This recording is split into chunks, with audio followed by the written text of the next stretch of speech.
Good evening and welcome. We welcome you to the 34th Tyler Ecology Prize Awards Banquet and Ceremony.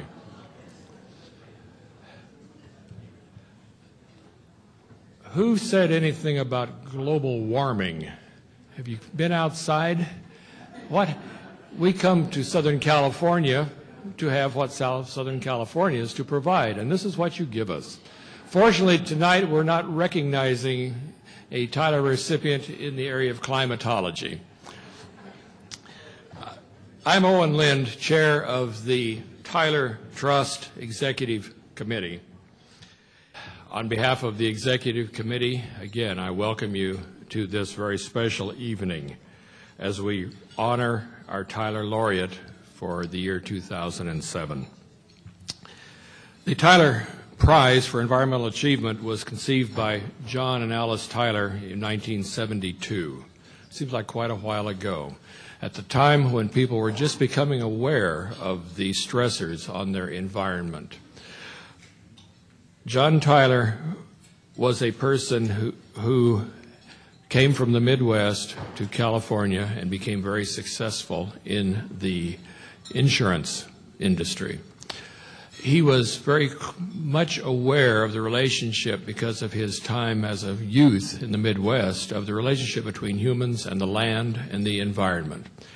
And as a consequence, he established this legacy, which we now try to fulfill today as we continue to recognize the eminent persons who have contributed so much to maintaining and hopefully improving our quality of life through sustaining our environment for us.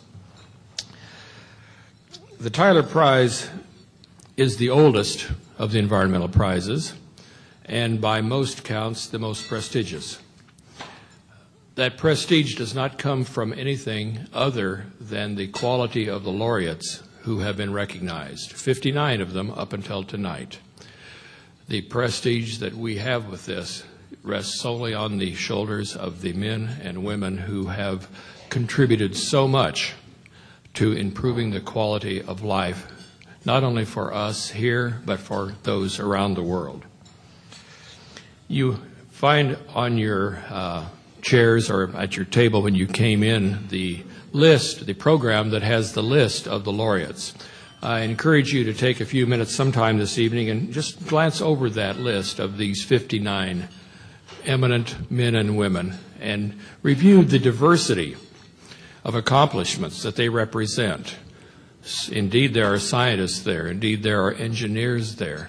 But you'll also find people who have dealt in the area of environmental health, people who have been involved with environmental policy. A very diverse and important group of people who are making and have made the world better for each of us. These people indeed have been very passionate about their work, but certainly no more passionate about their work than our laureate of the year 2007. Dr. Gatze Lettinga is an individual who has dedicated his life to seeking to solve problems that improve the status and quality of life of each of us. His main thrust has been a technological quest using biological systems to produce a cost-efficient, renewable, sustainable way that would result in the reduction of pollution primarily emanating from organic wastes in wastewater, sewage, industrial effluents, and agricultural effluents, something that we desperately need. He has worked in the developed world, but perhaps more importantly, the extent of his contributions are being felt in the developing world, where the problem of organic waste particularly are immense. Yesterday at the University of Southern California, he presented a superb lecture that challenged and enlightened the next generation of scientists and engineers to go out and seek to improve the quality of life for each of us. Alice Tyler, as one of the co-founders of the Tyler Prize, said early in the prize ceremony such as this, she would speak, and she called these recipients the guardians of the future. I think that's a very appropriate term for them. And using her term, of course, we feel that we are recognizing these same guardians, and we'll be recognizing this evening a guardian of the future. I welcome you, as I said, from the committee, and all of our distinguished guests here. We thank you for attending, and I would like to introduce you now to a few of our guests, people that we'd like for you to know a little better. First, I'd start with my colleagues on the executive committee. This is a group of men and women who serve tirelessly, spending hours and hours and hours reading and studying the nomination materials that come in from around the world, meeting, debating, arguing, and coming to a consensus. We have never, in the 34 years of this prize, taken a vote. It is reached by consensus after extensive discussion and debate. It's a fine group of people, and it's been my pleasure to work with them over these many, many, many years. I'd like to introduce them to you and have them stand and remain standing, and then we can applaud them all when they're all before us. First, Dr. Robert Frosch. Dr. Frosch is a senior fellow in the John F. Kennedy School of Government at Harvard and is a senior scientist at the Woods Hole Oceanographic Institution. Dr. Arturo Gomez Pompa. Arturo is university professor at the University of California, Riverside, and a professor at the University of Veracruz, and, importantly, the 1994 Tyler Prize laureate. Dr. Ralph Mitchell, the Gordon McKay Professor of Applied Biology at Harvard University, my colleague who's been with us from the beginning. Dr. Sherwood Rowland, the 1983 Tyler Prize laureate and the 1995 Tyler laureate. See how much we're ahead of the Tyler group? The Nobel, excuse me, I said it wrong. 1983 Tyler Prize laureate and the 1995 Nobel laureate in chemistry.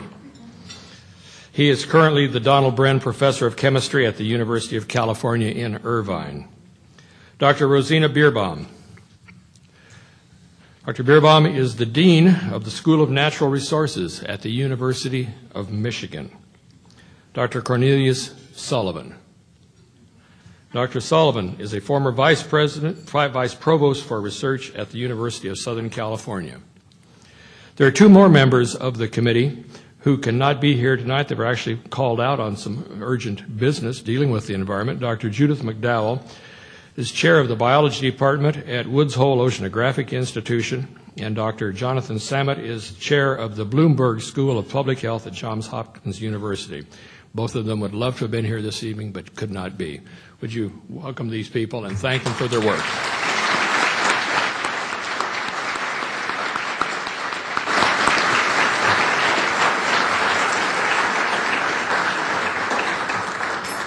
There is another group that I would like to recognize this evening. There is another philanthropy from Alice Tyler, the Alice Tyler Perpetual Trust. This group of people is responsible for some excellent philanthropic work carrying on the interest of Alice Tyler, particularly related to areas of environmental education at all levels, at public levels, working through zoos, up to university levels.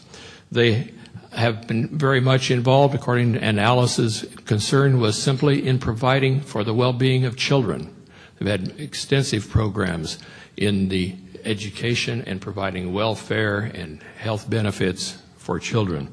It's a very diverse group of interest. Many diverse philanthropies have been provided by this group, and we certainly appreciate their work as a parallel organization with ours. I would like to call them by name and ask them to stand, and then we will thank them. John Hoag. John? Over there. All right. Mrs. Martha Appello. Martha? All right. Paul Lividary. Mr. and Mrs. William Sharp. Let's thank them for the very fine work they are doing to perpetuate Alice's wishes.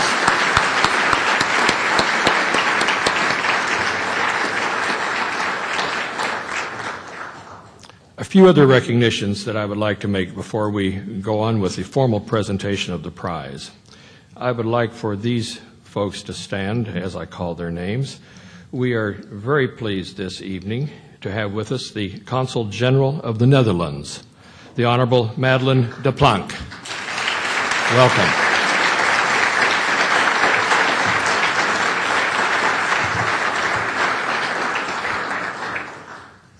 The President of the Universidad Autónoma Metropolitana in Mexico City, Dr. Oscar Monroy. Sir?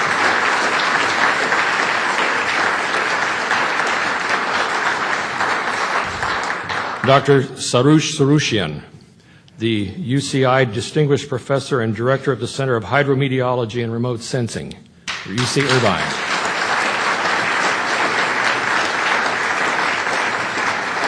The Vice Chancellor of Research at UCLA, Dr. Roberto Pesci. Thank you. I have one other recognition tonight. The next person is the most riotous person in this room. I would like to introduce to you Dr. Perry McCarty. Perry, please stand. And remain standing, remain standing.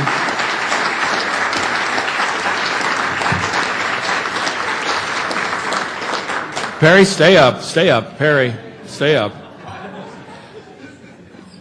He did not get a chance to do this in 1992 because the riots. We assembled in this hotel in 1992 for the Tyler ceremonies, just as this evening, and went under lockdown. All was canceled, and Dr. McCarty was here. He did receive his check, he did receive his medal, but it was handed to him in the hallway, you know. And he has not had the opportunity to be recognized in this fine room, in this fine setting. So the riots have postponed this, but we want to make sure that you get your due recognition. The Tyler Laureate from 1992, and also a very close friend of tonight's laureate. So, Perry, thank you for being here.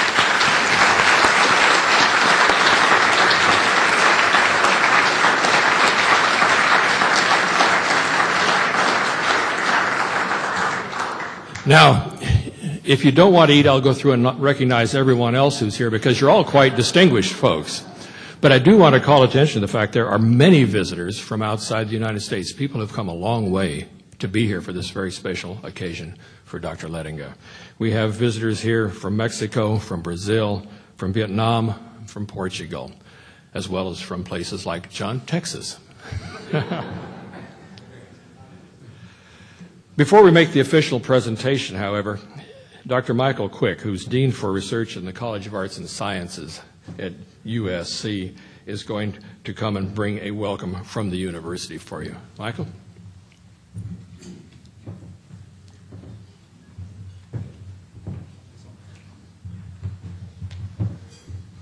Good evening, everyone. On behalf of the University of Southern California President Stephen B. Sample, Provost C.L. Max Nikias, and College of Letters, Arts, and Sciences Dean Peter Starr, I want to add my welcome to all of you on this very special evening to honor the recipient of the 34th Annual Tyler Prize for Environmental Achievement.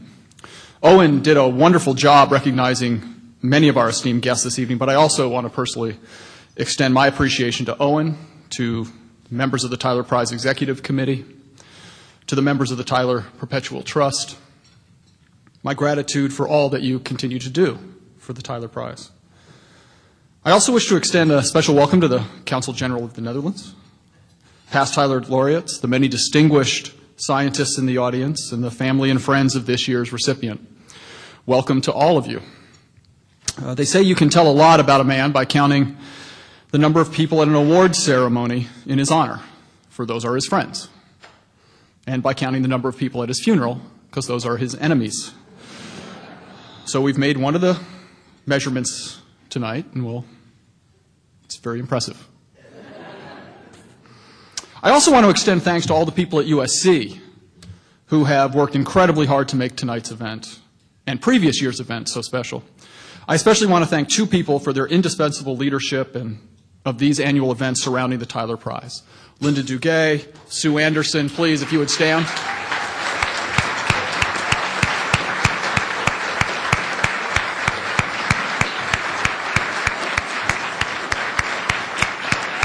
Thank you.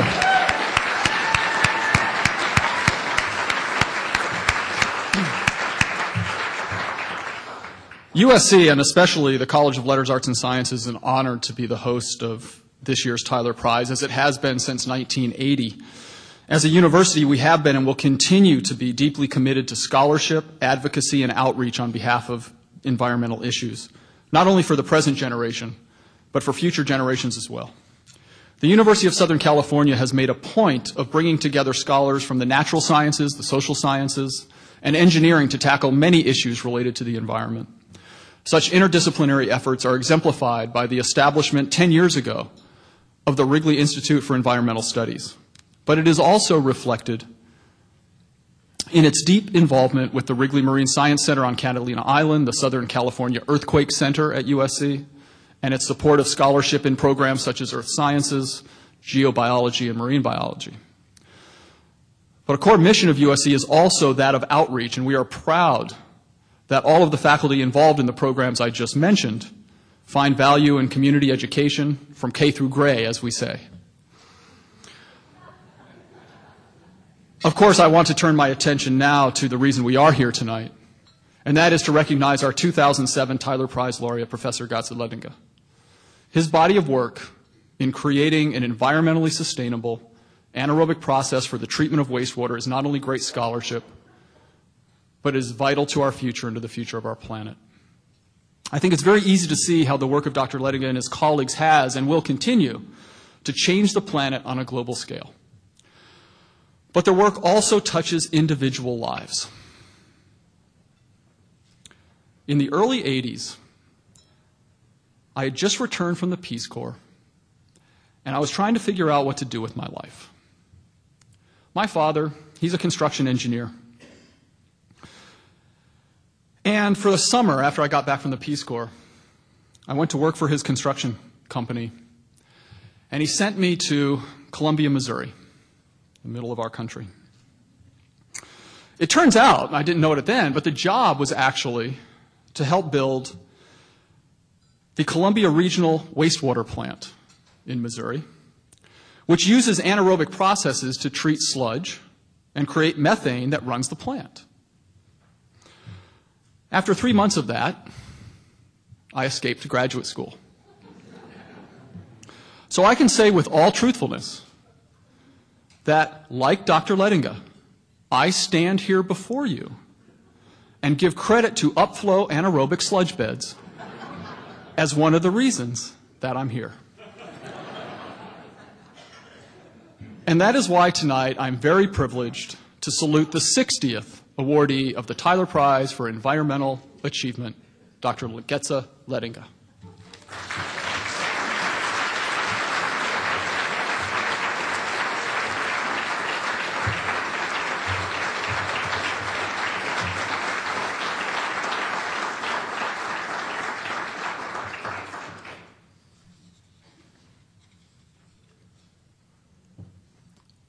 We have found out how many friends he has. I trust we will wait a considerable number of years before we find out about his enemies. Dr. Robert Frosch will make the presentation to Dr. Lettinga. Rob?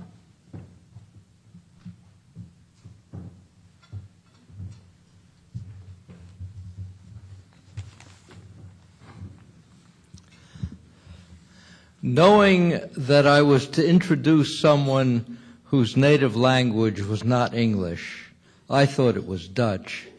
Yesterday I asked our laureate how to pronounce his first name. He said, "I'm Frisian," and in Frisian we say Gatze. He later told me that in Frisian they say Lettinga. He went on to say in Dutch they say Gatze. I hope I have the guttural nearly right.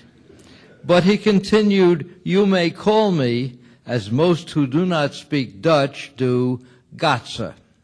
So now you know how to pronounce his name. Francis Bacon's epigram is a good one for all engineers. Nature, to be commanded, must be obeyed. And Louis Pasteur said, "Chance favors the prepared mind." Both mottos apply beautifully to tonight's laureate.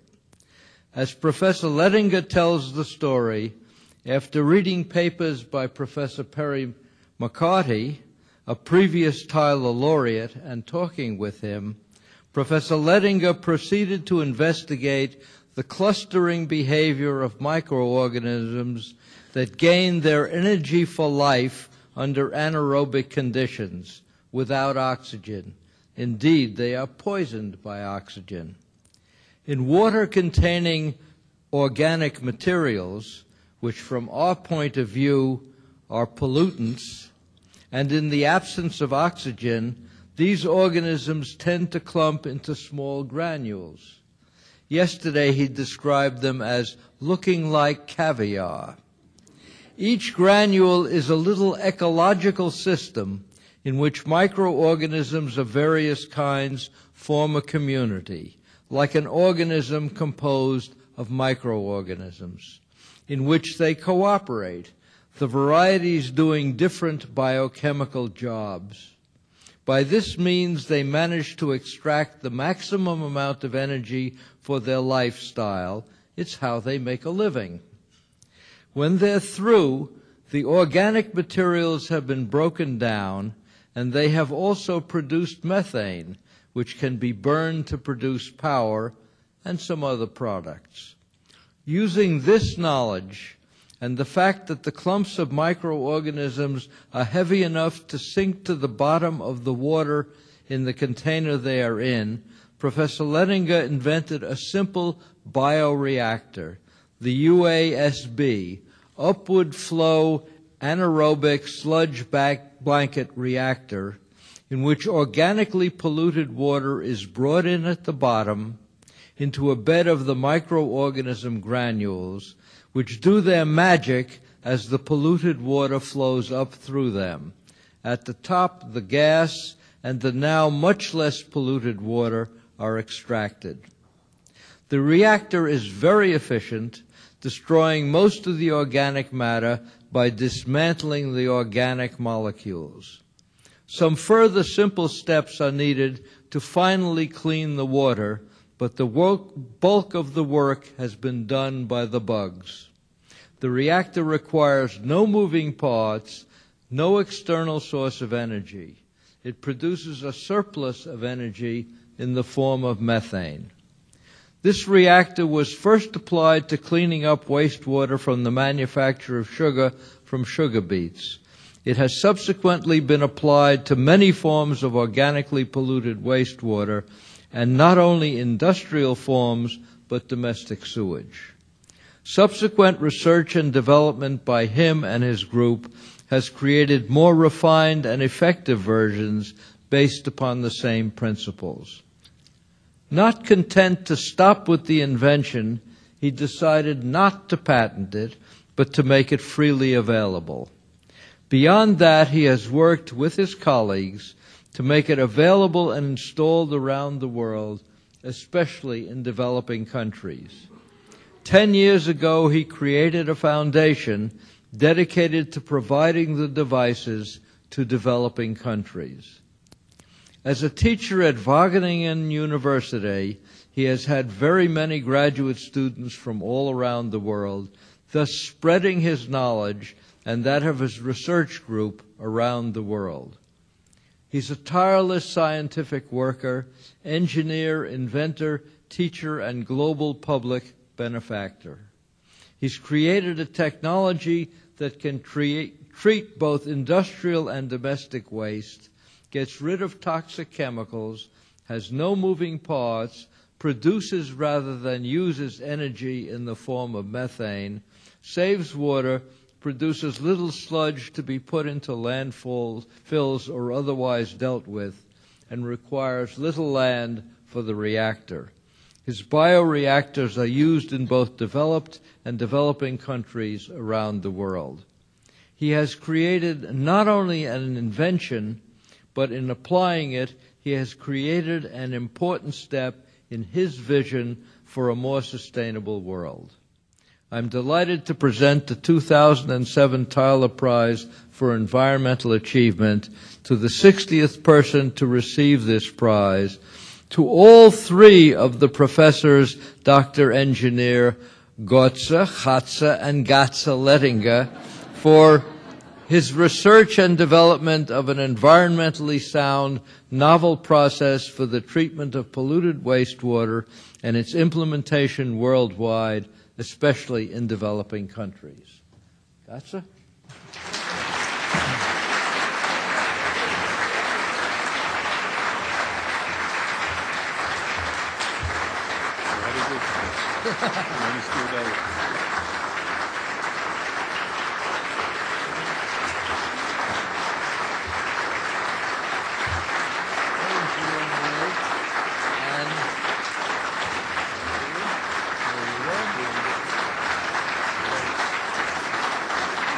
Congratulations.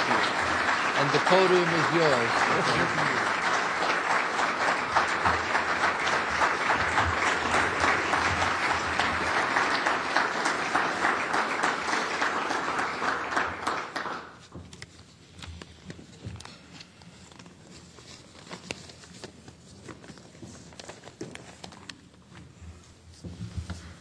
Ladies and gentlemen, dear members of the Executive Committee, Mr. Frosch, you understood me so well. No need to say that this is an extraordinary honor for me, having been selected as a recipient of this very prestigious Tyler Prize. The telephone call at the Monday afternoon of Ralph Mitchell was a very big surprise. I didn't really expect something like that. It was great. I was so happy to be acknowledged with this. The prize means for me, and I know, including all present and former workers in our group in Wageningen University, and for many of my colleagues working on this very, very challenging field of anaerobic wastewater treatment, but not merely anaerobic wastewater treatment, but sustainable environmental protection elsewhere in the world, an enormous push forward.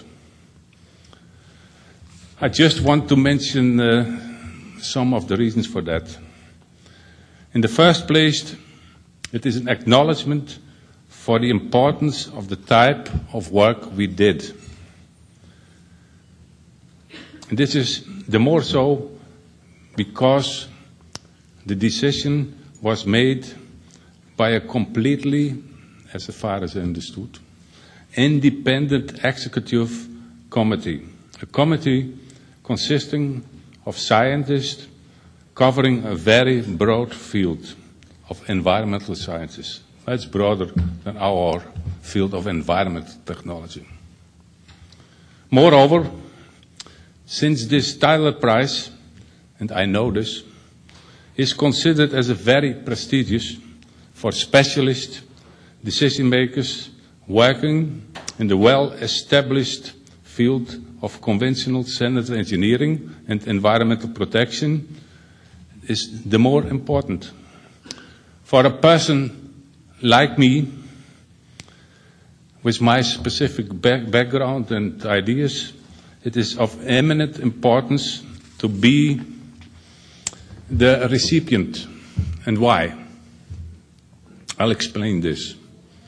It is my second reason why I consider this award as so important. Since I myself and many of my colleagues, in various aspects disagree with the ongoing practices in the established sanitary engineering world, particularly in the public sector, and I cannot imagine that you, as executive committee, were not aware about that, or in other words, you exactly knew what you did. The meaning of this award is even much more than just a recognition of our work. It is an exceptionally strong support for our ideas.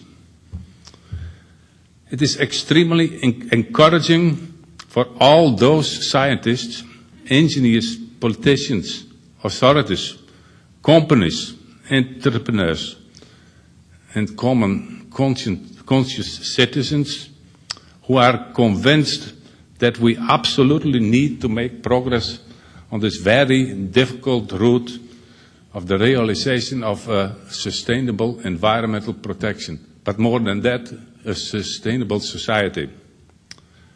And fortunately, this group of people is expanding everywhere in our world. And you give them an enormous push forward. It is in fact, Perry, once again, it is your route. It is that what you already wanted in the late 60s.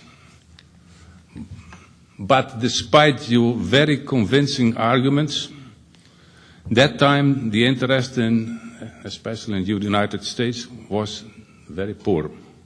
And in fact remained that during the subsequent decades. It must give you, Perry, satisfaction that 15 years after you have been awarded with the Tyler Prize, that now one of the persons who took your message is the recipient, and in fact completely in line with your ideas, your message.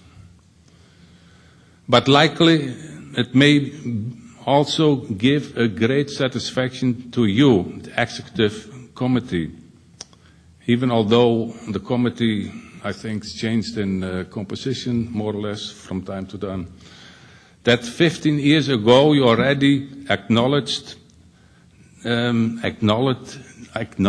these ideas.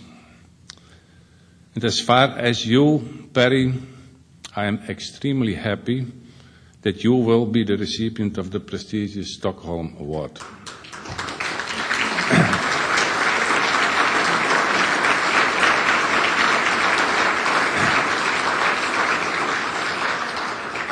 That is justice. A truth, even when seen by just one person, only one person, will irrevocably, difficult at English, find its way. Despite the fact that many in the established world of sanitary engineering wanted to keep your message quiet that time, but this morning I was very surprised in our conference. There is interest. It has been heard elsewhere, and this will be the case for any other truth. Top politicians, managers can try to convince citizens that we have to spend hundreds of billions of dollars for combating all kinds of inevitable natural changes or whatsoever.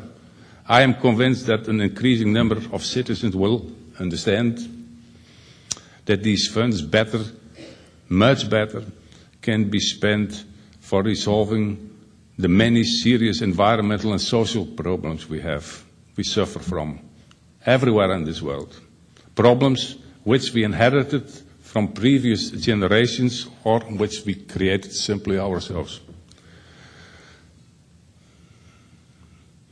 Although likely still the majority of the workers in the established world of sanitary engineering may be not too happy with your decision, I am convinced that this decision will lead to, 1, significant more acceptance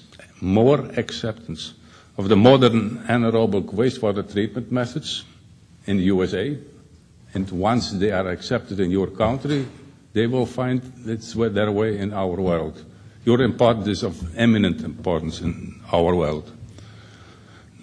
But also the acceptance and the further development and implementation of innovative, sustainable concepts and technologies in the industrial and particularly in the public sanitation sector. For example, new systems to stimulate a decentralized attack of the problems. No further centralization. That is my view, and I know I'm supported by many. And for valorizing, making value to waste, closing water and matter cycles in the industries and regions. And the USA, not USB, the USA can be and should be the leader, because this is the most powerful country in the world. Of course, things cannot and should not be changed too abruptly. We need time. In a sense, a lot of the experience in transport and conventional treatment from the established field of sanitation still can be used.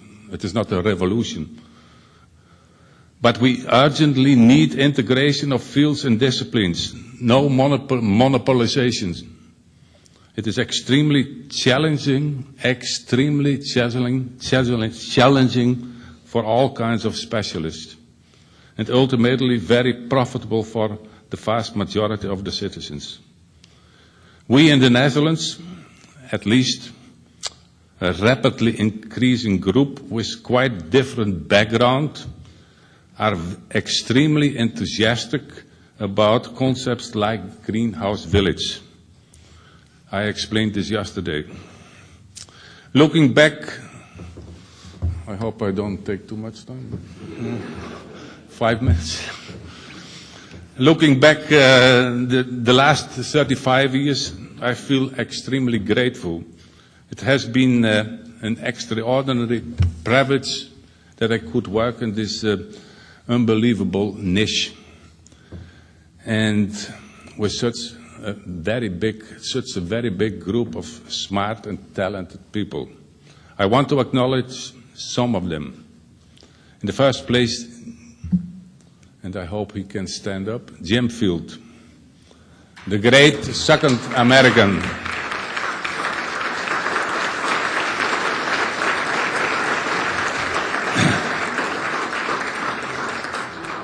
Jim, your contribution was and still is and will remain enormous, and not just professionally but also personally, especially, don't be too proud, especially since the day you married Reyes Sierra Alvarez.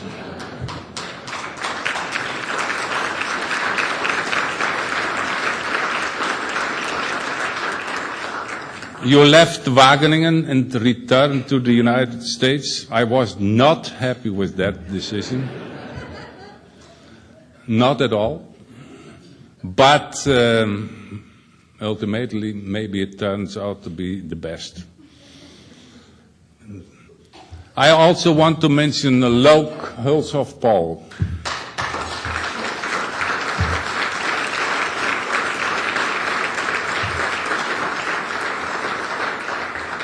Grietje Zeeman.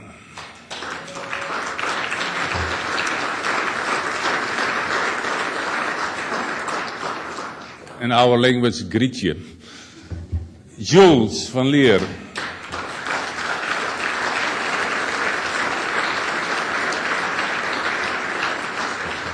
Albert Janssen, Fons Stams, Mario Lexmond, they all give a very big contribution, and they made me, together with many authors, including the large number of PhD students and friends, like those from Brazil. I just want to mention the unbelievable couple, and please stand up, Mario and Lodinia.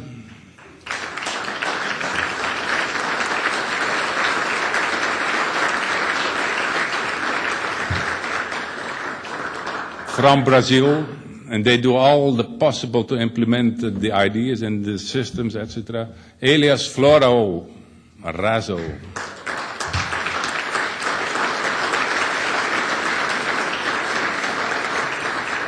And Viet, but I didn't see Viet. I couldn't find a way in the big city of Los Angeles, I think. But he telephones me every year exactly at 0.0. Yeah, I can't even kiss my wife. There's a telephone call from. All these people pushed me higher and higher and higher. Now again, with this Tyler Prize. It is beautiful and sunny, the landscape behind me.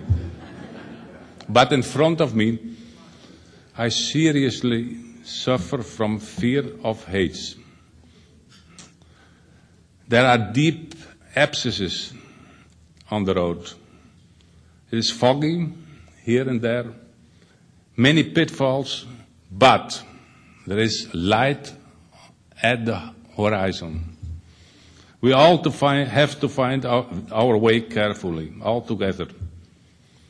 Although we, common citizens, still have relatively very little power to get implemented this required drastic changes which we so urgently need for the sake of our future generations, but we can do something, bottom up, especially we privileged people from the prosperous world.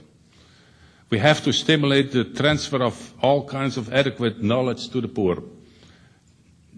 This not merely morally is a must, but ultimately it is to our own benefit, whoever we are, left or right, progressive or conservative, etc., etc. We can make our technological, scientific, and cultural achievements available for all citizens. Newly born super talents shouldn't be lost. We need all kinds of Mozarts, Einsteins, Beatles, etc., etc. Hundreds of billions can be yearly spent for the development and education of people instead of all kinds of negative, destructive things. Peace and safety in this world cannot be served better. And in the dynamic and vital society which we want, this can be attained on the basis of spiritual challenges, not merely those of trade and business. My life, I come to the end. Ultimately, I come to the end. My life was a lucky sequence of lucky incidents. I was born as a son of a real farmer. To my opinion, the best profession. And this possibly is in line with the ideas of John and Alice, I hope so, Tyler. I had and still have a mother who supported and motivated me. I found my daughter, a wife who did the same. She supported me and kept me sharp. And 3 smart children who did the same. And like most of my friends and colleagues. And with respect to the question, what are you going to do with this $200,000? The best I can do is to leave our foundation to continue working on transfer of knowledge so that people, communities, farmers, industries, entrepreneurs, etc. become self-sufficient in protecting their living environment in a sustainable way. And citizens and I think this is very important, to become conscious about what is really going on in this world of us. Finally, I want to thank Linda and you for the very, very pleasant, and I have no words for that, the way they managed to feel me so happy in this beautiful city. Thank you very much.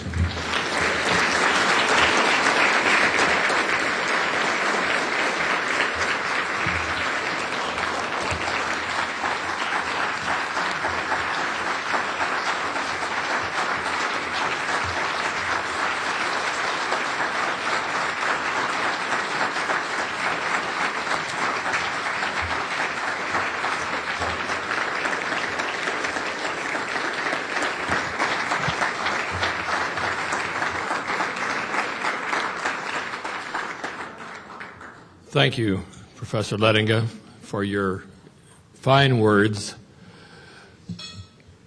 I have one regret about the Tyler Prize. We have awarded this prize this evening for his outstanding work in technology and engineering. I wish we had an equal prize in humanitarianism. This gentleman is a true humane person, as concerned with other people as he is with technology.